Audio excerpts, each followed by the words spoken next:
Continuamos en Quienes Quieren a través de Diamante FM 98.7 y Canal 5. Nos acompaña este día el presidente del Frente Amplio, Fernando Pereira. Hay dos opciones, o gana Delgado o gana Orsi, eso ya está más que claro. Usted obviamente quiere ganar Orsi. Puede ganar Delgado, es una opción que usted no desea. Si ganara Delgado, para designar directores de empresas públicas, embajadores y otras tantas cosas, se requiere venia al Senado. Es la única cámara en nuestro ordenamiento jurídico que lo puede hacer. Venia es la autorización para que se ocurra. Si gana Delgado, ¿ustedes le dan los votos para que pueda conformar este tipo de cargos o no? No, hay que conversar claramente. No se puede esperar del Frente Amplio otra cosa de primero el Uruguay, después el Frente Amplio, después nuestros sectores. El problema que ellos tienen de gobernabilidad, primero es interno, como dije. Primero, para ponerse ellos de acuerdo, tienen una dificultad para definirse qué son, si coalición o cogobierno, si cogobierno ponderado de acuerdo a la cantidad de votos. Cada uno que va hablando le va colocando, como le dije, diferentes argumentos y críticas muy duras, como han hecho Pablo Mieres o el propio Pedro Bordaberry. Esa es una situación que da complejidad a una negociación, pero no se puede esperar del Frente Amplio que no priorice al Uruguay. ¿Eso quiere decir que le votarían las venias, por ejemplo? Bueno, está claro que lo tenemos que conversar, pero no vamos a obstaculizar el gobierno. Eso no quiere decir que votemos cualquier ley, si hay una ley... ¿Pero usted le va a pedir un listado de personas que nombrarían esos cargos o como es gobierno le va a respetar los nombres que elija? Bueno, se van a respetar. Y le va a pedir cargos para ustedes, me imagino, también en esa hipótesis. En eso todavía no hemos conversado y eso ahí para mí es mano... va a ser mano el Senado. Y tiene que ser mano el Senado de la República. Pero insisto con esto, que no se puede esperar del Frente Amplio una actitud poco democrática, porque nunca la ha tenido. Se colocó durante la dictadura a defender la democracia, lo pagó muy caro con tormentas y con tormentos. En la crisis de 2002 activó todos los mecanismos que tenía para que la salida uruguaya fuera democrática y fue democrática, contrariamente a lo que pasó en los países de la región, y luego ha tenido diálogo permanente. ¿No lo canjearía por otras cosas, por leyes? Eso tiene problemas de gobernabilidad enormes. Todo, la política es negociar. Si nos van a imponer todo, obviamente esa no es la forma. Ahí no sale. Claro, esa no es la forma. La forma es dialogar. Y o sea, usted podría decirle, en el Senado, te nombro las empresas, te doy la venia para las empresas públicas, pero me das... Es el escenario menos probable, porque cualquier uruguayo, uruguaya, que esté escuchando este programa, yo pienso que a la hora de definir, prefiere votar al partido que tiene la mayoría en el Senado, que puede definir estos temas que usted está hablando, y que puede conversar en diputados para aprobar otras normas legales, que alguien que tiene que negociar en ambas cámaras. No es que tiene que negociar en el Senado. Pero negociar no es por lo que el gobierno plantea. Ustedes meterían en su paquete todo. Pero fíjense, para cualquier proyecto de ley va a precisar votos del Frente Amplio. Para cualquiera. En las dos cámaras. Entonces, ¿quién está en mejores condiciones de gobernar? El Frente Amplio. Ante esa situación poco probable que usted menciona, que Delgado gane, pero que es una posibilidad, bueno, el Frente Amplio va a tener una actitud, primero el Uruguay, como ha planteado históricamente, después el Frente Amplio, después cada uno. La actitud no es canje, o no, puede llegar a ser canje. La actitud es negociar, tiene que haber... negociar es canjear cosas. Canjear no, conversar qué aspira el gobierno, y qué decisiones quiere tomar y cuáles son las aspiraciones del Frente Amplio. Y eso si da todo, se vota todo, si no, se complica. Complicarse yo no la veo. No veo un país a la deriva, porque nadie quiere que Uruguay esté a la deriva. La institucionalidad uruguaya, la forma democrática de convivencia, más allá de estas cuestiones duras que yo le estoy planteando, pero la mayoría de los uruguayos y uruguayas que son ciudadanos y que caminan por las calles tienen esta actitud. Si usted se imagina que en un país de 3 millones no hubo ningún incidente registrado en la Corte Electoral, los militantes de todos los partidos militaban en una misma esquina o en una misma cuadra durante meses y no hubo casi incidentes, o los poquitos que hubo se arreglaron. Este es el país que todos queremos, un país de cercanía, donde nadie elija a alguien para conversar por el partido. ¿Usted tuvo alguna conversación en Punta Carretas con un vecino que le gritaba y usted le respondió? No, pero eso no fue una conversación, me insultó, me descalificó, le dijo, me degradó. Dejen de robar o algo así. De todo, yo no lo voy a repetir porque no quiero... ¿Y usted le dijo intolerante, Gil o algo así? Intolerante, porque es un intolerante. Y le dijo Gil después también. Y le dije Gil que no debe ser un insulto tan grave en este siglo, ¿no? Pero eso son cosas puntuales, dice usted. No, bueno, este fue el único episodio que me pasó a mí y por eso lo califiqué de intolerante. porque realmente estuvo varios minutos.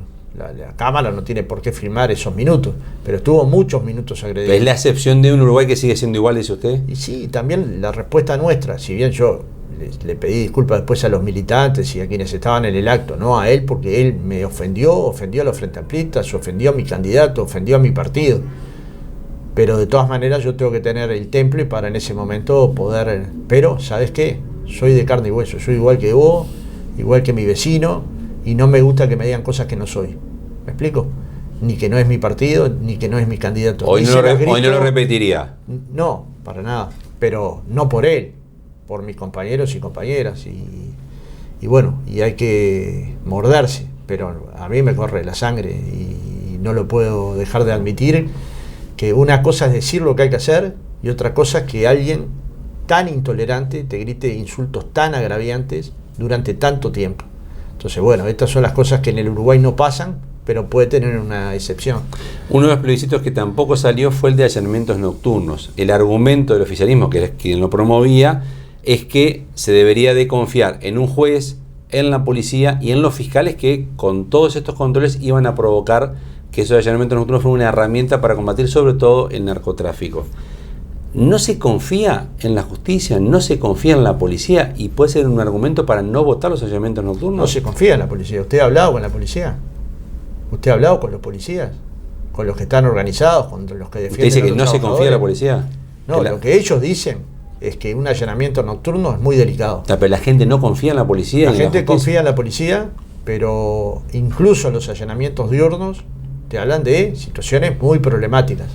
No lo digo yo, lo dice la policía. Y la gente no confía en eso. La gente lo que confía enormemente. Lo que no confía es colocarla, porque cuando le preguntan a la gente, cuando hacen las encuestas más complejas y le preguntan a la gente, ¿usted está dispuesta a que la policía le entre en su hogar? La gente dice, a mí, en mi hogar no. ¿Me entiende? Pero ni de día ni de noche. Ni de día, no, de noche. Cuando le preguntan, ¿usted está dispuesto a que le entren a su hogar de noche? En mi casa la allanaron muchas veces. Sé la violencia que provoca un allanamiento. Porque, ¿en su casa particular se allanó muchas veces? En la época de la dictadura. Ah, en democracia no. No deja de ser una... Yo era un niño. No deja de ser una cosa hiperviolenta. Buscando gente que ya no estaba en Uruguay. Hacía bastante tiempo. Pero usted no percibe desconfianza en el sistema. No, lo que nosotros es un tema de que no se entre en un horario. Instrumento. ¿Convenía colocarlo en la Constitución de la República? Desde nuestro punto de vista, no. Pero dimos un argumento de que era un instrumento para ¿cuántos casos? Como mucho para 20. ¿Eso se podía considerar la bala de plata para abatir el narcotráfico? Una fantasía. ¿Una ley interpretativa que declare lo que es un hogar la lleva? En eso es lo que nosotros pensamos que hay que trabajar activamente y efectivamente para determinados delitos, acopio de armas, determinados delitos. Va a ir una ley. Como ahora ya se puede entrar a un hogar si hay una denuncia de violencia doméstica y se presume que puede haber peligro de muerte. Ahí entra la policía, allana, sin problema ninguno. Bueno, hay que buscar cuáles son los otros delitos por los cuales la policía va a poder entrar a un hogar. Si son gobierno, ¿va una ley con esto entonces? Es de las posibilidades que estamos trabajando, sin duda. O sea, la respuesta es sí. Sí. Queremos llegar a un acuerdo con el resto de los partidos. Pero esa la ley quería. Y también nos dio una señal la sociedad, ¿no? Porque si bien no salió, 1 millón de uruguayos han expresado que este es un tema de preocupación. ¿Eso serían las primeras medidas en marzo que implementarían? Bueno, queremos dialogar sobre este tema. Yamandú lo ha dicho en más de una oportunidad, que hay 3 políticas que él considera de Estado, que habría que tratar de pensarlas a 30 años. Una de ellas claramente es la seguridad, la otra es la seguridad social y la otra que ha planteado es la educación. Ojalá se pueda conversar rápidamente sobre seguridad social y seguridad. Son las 2 prioridades que en cierta medida han quedado como la demanda de una parte de la sociedad muy importante. No llegaron a los votos para aprobar la reforma constitucional, pero han dado una señal de que quieren que en el Uruguay se discuta sobre estos temas. ¿Para alguna de estas prioridades precisan una LUC, una ley de urgente consideración, o van a ser todas leyes normales? No, teniendo que discutir con el resto de los partidos, yo creo que hay que procesar en el Parlamento sin leyes de urgente consideración, que son mecanismos poco democráticos de discutir cambios legales. Hablando del otro plebiscito que usted recién lo nombró, lo que la ciudadanía se pronunció, blinda el actual sistema, no permitiría tocar ni la SAFAM, no permitiría tocar la edad, no permitiría tocar nada. Si la respuesta es no, el Partido Nacional, sobre todo a través de Javier García, dijeron públicamente que es antidemocrático, que si ustedes tocan algunos de estos elementos, pues la ciudadanía ya habló. Entonces no se podría discutir más sobre normas de la seguridad, y ellos colocaron en la LUC normas que no habían sido aprobadas en el plebiscito Vivir sin Miedo. ¿Eso era antidemocrático? ¿O era usar la vía legal? Era usar la vía legal. A mí me podrá gustar más o menos, pero utilizaron la vía legal. De hecho, en este caso se utilizaría una vía legal. Podemos tener los votos o no, pero el Frente Amplio ha planteado una serie de cuestiones en su programa y la gente está votando un candidato y un programa. Dentro de las cosas que planteó es un diálogo social en esta materia para discutir. ¿Y podrían tocar la edad de jubilación, por ejemplo, bajarla? Ahí está planteada. O sea, ustedes podrían hacerlo. Vamos a ver a cuántos niveles de acuerdo llegamos, pero ahí está planteada claramente ver el ingreso de los trabajadores, la mínima de los jubilados. Está claro que si el Frente Amplio llega al gobierno va a tener políticas para aumentar las pensiones y jubilaciones mínimas, está claro. Ahí se planteó la sustentabilidad financiera, ver de dónde más se puede... ¿Usted aspiraría a llegar a un salario mínimo con todas las jubilaciones? Cualquiera aspiraría a eso. No, pero usted como partido. Yo claro que sí. El Frente Amplio, mientras gobernó, triplicó las jubilaciones mínimas. Es un montón de plata llegar a un salario mínimo. Pero imagine que si la triplicamos, fue un montón de plata. Triplicar cualquier jubilación es un montón de plata. ¿Y podrían llegar en un periodo de gobierno a triplicar a llegar a un salario mínimo? Acá sería un 20%. La distancia entre lo que hoy es la jubilación mínima y el salario mínimo es 20%. ¿En cuánto tiempo se puede llegar? En el menor posible. ¿Y ustedes llegan en 5 años? Si puede ser posible, lo vamos a intentar. ¿Y quién paga eso? Y lo paga el crecimiento nacional, porque Yamandú hace un planteo completo, hace un proyecto de país. Dice, va a haber crecimiento a partir del fomento de tales industrias, las menciona con claridad, la industria forestal modelera, la industria del software, la industria vinculada a la biomedicina, plantea la utilización del riego para tener una productividad permanente y que el Estado participe cuidando el ambiente, pero también cuidando la producción, que eso permita tasas de crecimiento del orden de 3% y con ese crecimiento el Uruguay sostente políticas sociales de alto espectro. O sea, no entre otras, el cuidado de nuestra niñez que está en situación de pobreza y también el cuidado de nuestros veteranos que están viviendo con 17.000 pesos, que cualquier uruguayo comprenderá que con eso no se puede vivir. O sea, no precisan ni crear nuevos impuestos ni aumentar los actuales para financiar este 20% de crecimiento. Nosotros creemos que no. Pero como ha dicho Odone, en estas circunstancias no. Eso será un ministro serio. Puede haber otras circunstancias. El peor impuesto que hubo en este periodo de gobierno es la baja de salarios. 7.000 millones de dólares. Se fueron de los bolsillos. Y el gobierno respondió ya a eso. Y hubo una pandemia, le dice. Pero 2 años y pico pandemia. Yo digo lo que ya le respondió el gobierno. Sí, pero ese fue el impuesto más duro. Cuando dicen nosotros no colocamos impuestos, los trabajadores vivieron con 5% menos durante 3 años. Pero si hubiera aumentado los salarios en pandemia, tampoco hubiera podido o hubiera podido. Los bajó. El Uruguay creció y su salario quedó por debajo de lo que con la firma del PIT-CNT también. Yo ya le expliqué 3 veces que dejamos una constancia que no estábamos de acuerdo con la rebaja salarial. En ese momento, obviamente, teníamos una dificultad. No nos podíamos movilizar, la población no estaba en condiciones de hacer movilizaciones ni de aglomerarse, se nos generó una situación difícil y jugamos a mantener los puestos de trabajo y los seguros de paro extendidos. Y yo creo en aquel momento que no me arrepiento. Otra cosa es que luego los salarios no se hayan recuperado más rápidamente en función de que el Uruguay creció y no llegó a los trabajadores. Entonces el impuesto más caro sigue siendo el de los trabajadores, medido por el Instituto de Economía, que le planteaba al gobierno que si no invertía 1% del producto en la situación de los uruguayos con más dificultades iban a caer 100.000 uruguayos por debajo de la pobreza. Cayeron 100.000 uruguayos por debajo de la pobreza, de los cuales hoy permanece cerca de 40.000. Uruguay tiene 40.000 pobres más en un país que ha crecido en el torno del 5%. ¿Es lógico que esto sea así? No, este es un país que el gobierno del Partido Nacional le ha generado mayor desigualdad. Y esto es lo que hay que corregir. ¿Cómo se distribuye? ¿Piensan desarrollar mecanismos de salida de las AFAPs? Hoy no se puede salir de una AFAP. ¿Ustedes piensan desarrollar mecanismos de salida para el que no quiera estar más? Queremos que esté en el diálogo social. Si yo le diera todos mis posicionamientos o los del Frente Amplio en esta materia, el diálogo no sería diálogo. ¿Pero el diálogo incluiría esto? ¿La salida, diálogo por ejemplo? Va a incluir... No. El diálogo va a incluir los temas que están registrados en el programa del Frente Amplio. Ni uno más, ni uno menos. Si hay organizaciones que plantean otros temas, no vamos a estar cerrados a discutirlos. Pero el objetivo del Frente Amplio es laudar en el mediano, en el corto, en el mediano y en el largo plazo, estos temas que están planteados todos en el programa del Frente Amplio, que toda la población lo puede encontrar en frenteamplio.ui en el capítulo Seguridad Social. El plebiscito que usted lo votó en contra, o sea, no puso la papeleta porque dijo que no estaba de acuerdo, ¿les complicó la campaña, hizo ruido en la campaña y distrajo de lo electoral propiamente? Yo estoy a favor de la democracia directa, de que los pueblos lauden su destino. Entonces no me puedo desdecir de lo que es una posición.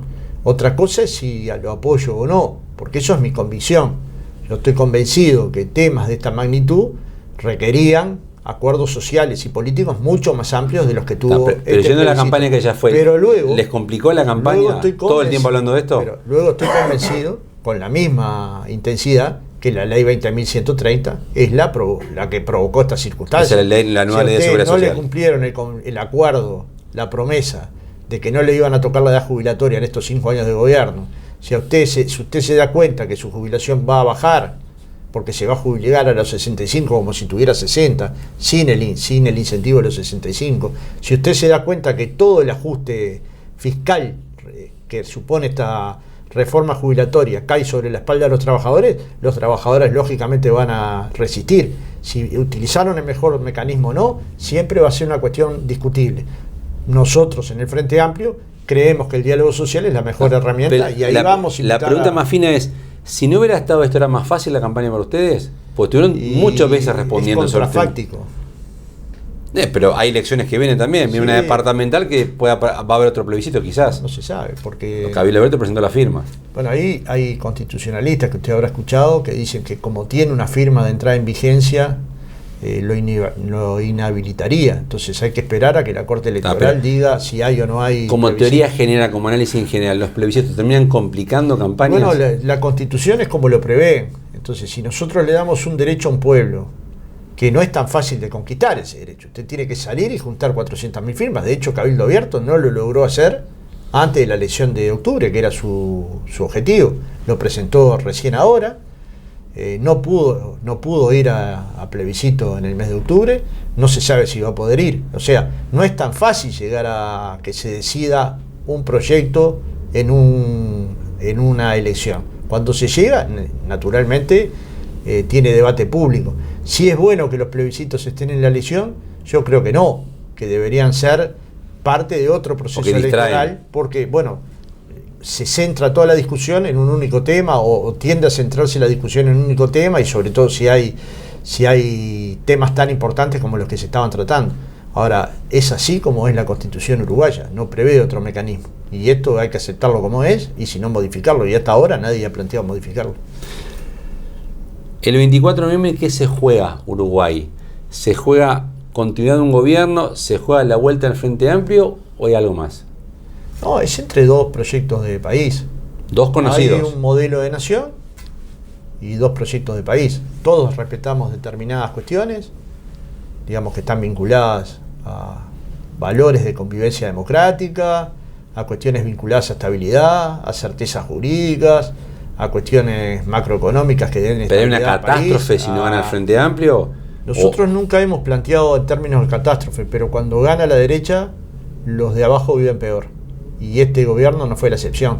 95% de los hogares, de acuerdo al Instituto de Economía, ganan menos de lo que ganaban en 2019. 63% de las personas uruguayas encuestadas, según el CAF, no llegan a fin de mes.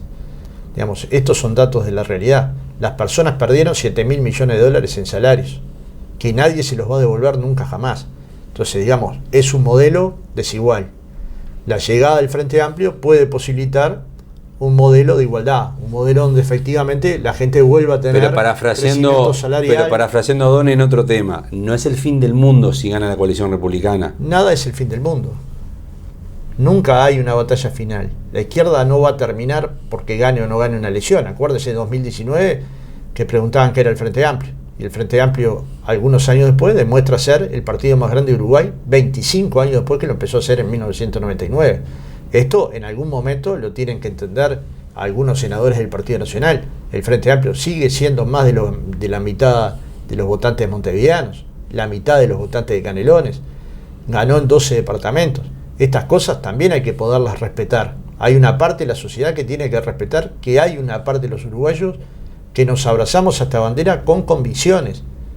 pero luego respetamos los resultados electorales, por mínimo que sea el margen. ¿Cuándo definen los Nosotros, candidatos a intendente? Y ellos también. ¿Cuándo tienen fecha para definir los candidatos a intendente? No. Esta es la prioridad. Ahora nadie se va a distraer en ninguna otra cosa que no sea pero esta prioridad. ¿sería en este año o principio del que viene?